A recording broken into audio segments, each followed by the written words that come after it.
Most agency owners think the answer is simply to do more. More clients, more outreach, more people, more systems. They find themselves working 60, 70-hour weeks, and despite all the effort, the agency isn't growing, or if it is growing, it's completely reliant on them. I was the managing director of a 7-figure agency, and since then I have been helping agency owners one-to-one. I've helped over 40 of them now in the last 2.5 years. And in almost every case, the owners that have found a way to do less, but focus on the right things, are doing better than those owners who are spinning their wheels and trying to do as much of everything as they can. So in this video, I'm going to break down the 2 things in particular that I see owners obsessing over and getting right that enables them to really kick on and build the agency that they want. As an agency owner, you're almost certainly the person that everybody comes to. You make all the decisions, and frankly, nothing happens without your say-so or without you being aware of exactly what it is that's happening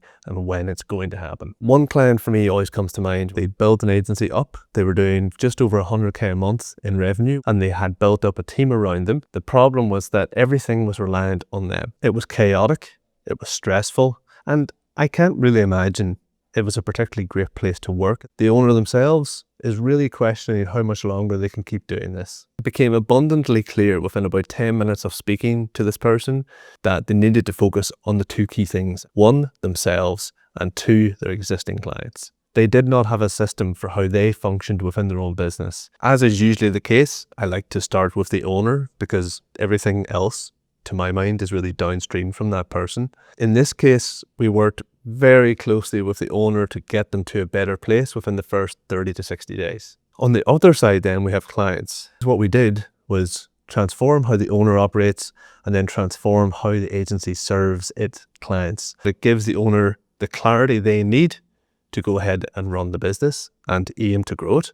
And it gives the team the clarity they need in terms of how they should be serving each client to a really high standard. Let's dig into the details of each of these 2 core focus areas, the owner and your existing clients. So focus 1, getting the owner of the agency out of the weeds. This is arguably the most important and most common thing that I come across when I start working with agencies that are in the $500,000 up to $2.5 million in revenue range. Certainly on the lower end of that scale, it's probably the number one thing that I would say actually stunts agency growth or makes it very, very difficult for the owner to grow their business. When an owner oversees and is involved in everything, quite simply, where it breaks first is maybe dependent on the agency and the owner. So for example, let's take quite a technical owner.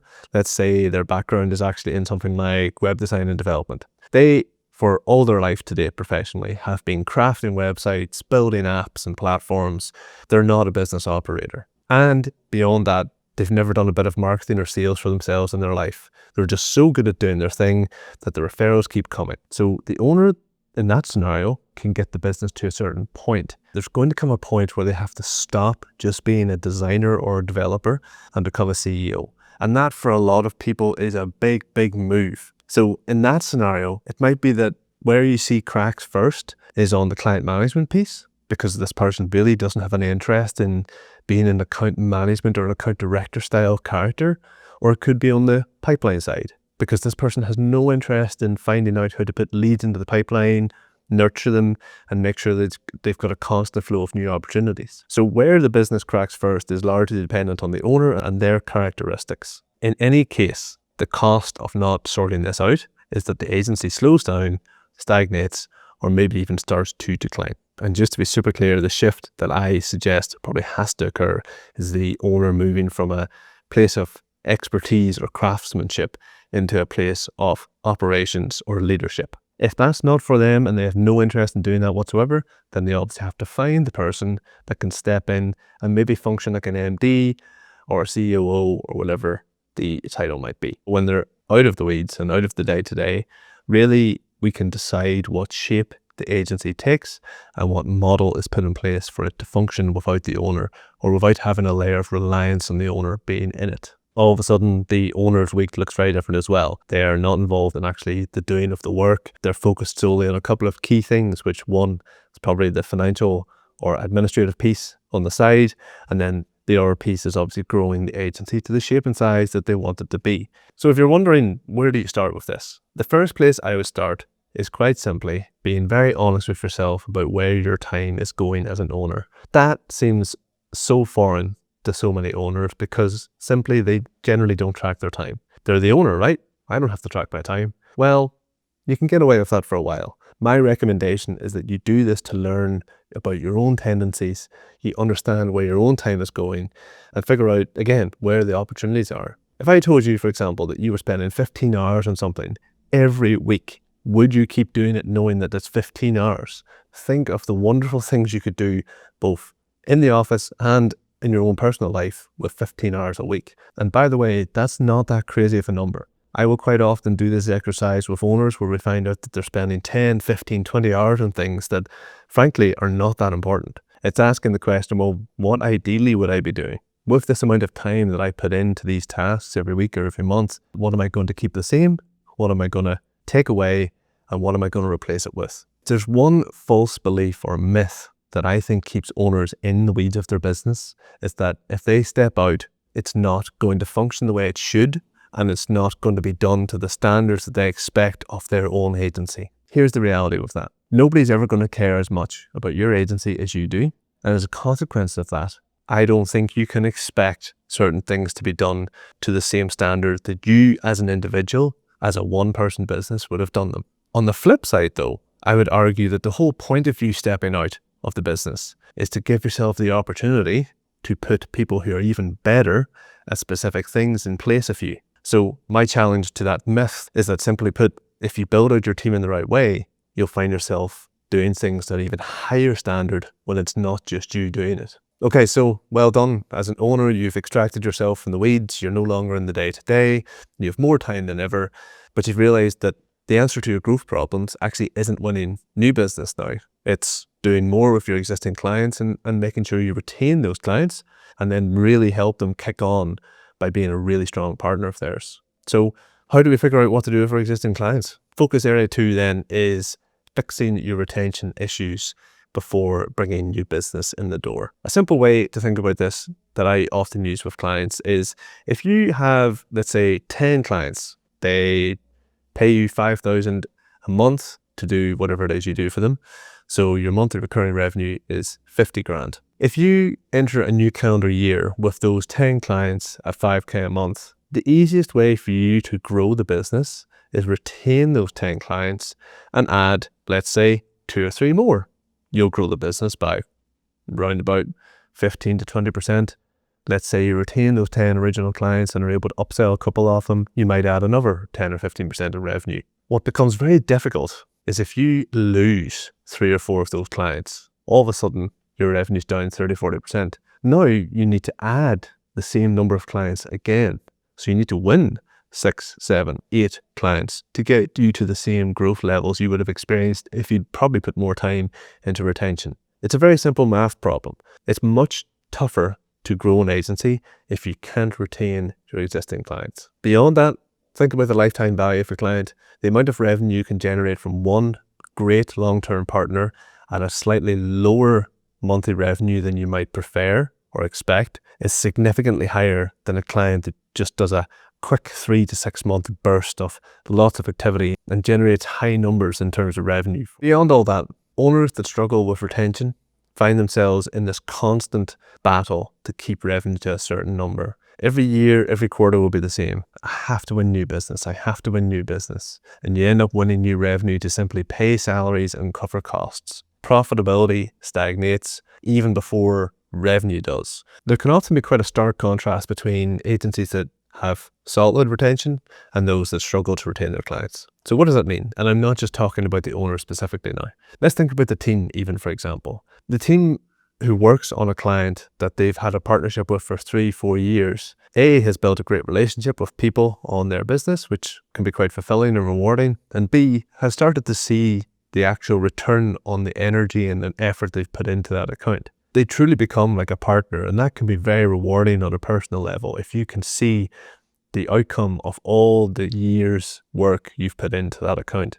Revenue is more predictable, as are opportunities to upsell, as are opportunities for referrals. Particularly as someone like an account manager in that type of agency, your life just becomes a lot easier. I'm not saying you don't have to work hard. I'm not saying that everything goes smoothly all the time, but fundamentally you can focus more time and energy on opportunities as opposed to issues or problems. On the other hand, if you have an agency where retention is low, the owner is stressed and that filters down through the team. You might find the morale of the team is quite low. You might find that people are more likely to leave the business in general due to stress or uncertainty. And truthfully, you'll also find referrals will be harder to come by. And that, beyond anything else, is almost a sign that something isn't right. So if you're trying to understand why clients are leaving or why your retention is lower, there are a lot of things you can probably look at.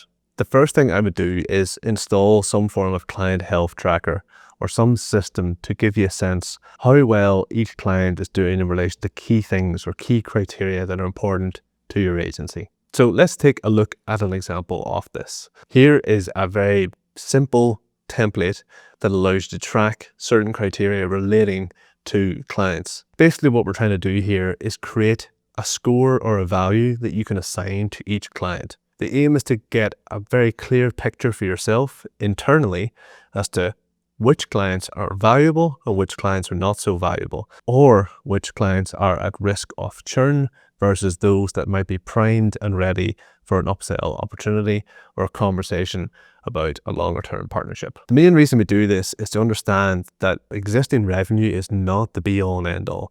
It is a piece to the puzzle and it certainly is important. But as you can see here, there are lots of things that are going to influence how valuable a client might be to you long term. For example, if the revenue at the moment is high, but there's little potential for a client to grow, the performance that you're delivering is quite weak, and you don't really have a relationship, you might find yourself in a scenario of saying, I don't actually think that this is a terribly valuable client for us long term. On the flip side of that, you might have a client whose existing revenue is quite low, but they have potential to grow. The performance is really strong. You've got a great relationship, and frankly, long term, you would have a much more positive outlook on what you're likely to accomplish with that client. So once you've done your initial review of your existing clients here using something system, you can then make decisions client by client about what needs to happen. I'll not go into the details of that right now because there are many things you could decide to do. But as a quick example, you might decide to raise the prices of a client based on what you see in terms of your actual hourly with maybe a legacy client, for example. You've worked with a client for 6 years. You've raised the prices once, and now you find yourself month in, month out over delivering. That's a real problem for your business and your team, and it's something you can do something about. Just in relation to client management in general and retention, I think one of the biggest missteps that agencies make is assume that they don't need account managers. Do you need an account manager from day one? No. Is it important to install someone who's capable of overseeing your clients and owning the client relationships? Absolutely. There's going to come a point in time for most agencies where an account manager becomes incredibly important and the relationships become more and more important. It's really key to have someone that owns the relationships with the clients and is exceptionally good at communicating not just what's happening, but what they could be doing or what you will do in the future or how things are going overall, and someone who can act as a proper partner for your clients. That isn't the owner. Why? Because we need the owner out of this stuff, really around the mark where they're struggling to grow it or they're seeing stagnation. I think a really key point to make here as well is that it might well be the case the owner finds more time to work strategically with clients as opposed to just doing delivery work. There are going to be owners who simply don't have any time, even though they really want to spend with high profile or tier 1 or tier 2 clients. Those clients are important to the agency, but if the owner doesn't even have time to speak with them on a more strategic level, it's a missed opportunity. So when we think about these two key areas, client retention and getting the owner out of the weeds hand in hand, it can often be the case that the owner simply stops doing certain things to do a bit more of the client retention piece. Whenever you win the client, that's where your time can and should be going, not on future opportunities. So in more cases than not, I find myself working with agencies on these two areas. So if you've watched this video and you feel like you're both an owner that's stuck in the day-to-day and also an owner operating an agency where the retention rate's quite low, then you might want to take a look at the link in the description where you can speak to me a bit more in depth about your situation. So if you're an agency owner operating a business that's doing about $500,000 up to $2 million in revenue, click the link in the description, book a call with me, and let's talk through things in more detail. I'm not going to be pitching anything. It's not going to be a sales call. I just want to hear from you what your problems are relating to these two key areas and see if I can help you out.